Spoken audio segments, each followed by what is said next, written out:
Om Shri Sai Ram, offering my most humble salutations at the divine lotus feet of my beloved Master, Bhagwan Shri Satya Sai Baba. Bhagavata Vahini, Chapter 31. Doubts and Questions. Summary. When sage Shuka encouraged Parikshit to ask him questions, Parikshit asked him 10 highly spiritual questions, ranging from how, past, present, and future, as distinguished, to the disciplines required to merge oneself with the inner soul. The sage promised to answer them later. When asked to have some food and water to preserve his body, Parikshit refused and said that this discourse itself was food and nectar for his soul, and he needed nothing else.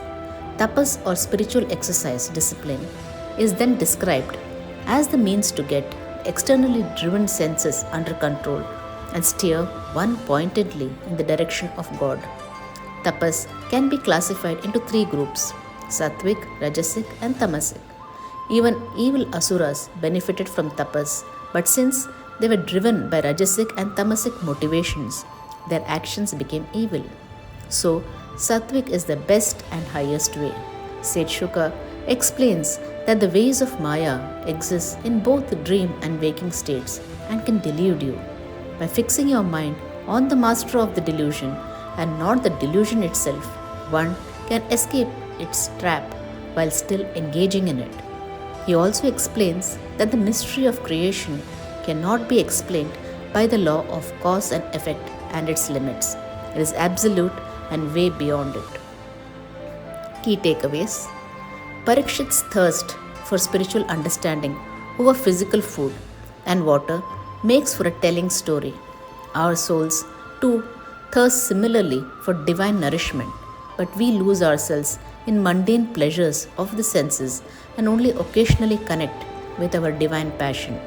If we reversed our priorities to only functionally look at our physical and sensory needs, but emotionally and energetically invested ourselves in spiritual pursuits of self-purification and service, we would fulfill our lives and achieve the highest good.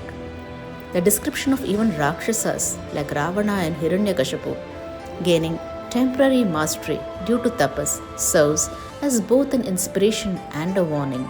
Spiritual discipline brings its own natural rewards like achievements, powers, and even spiritual siddhis, but unless accompanied by humility, purity of spirit, and selfless intention, it will not attain the highest and may even greatly hamper our own spiritual progress and bring harm to the world.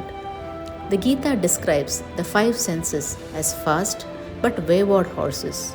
The reins which control them is your will, and the charioteer which holds the reins and steers the horses in the right direction is the intellect.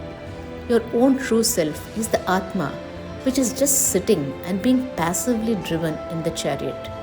Where the Atma arrives, whether to further turmoil or complete freedom, is determined by how well our senses, will, and intellect are managed, controlled, and directed. End of chapter 31. Jai Sai Ram.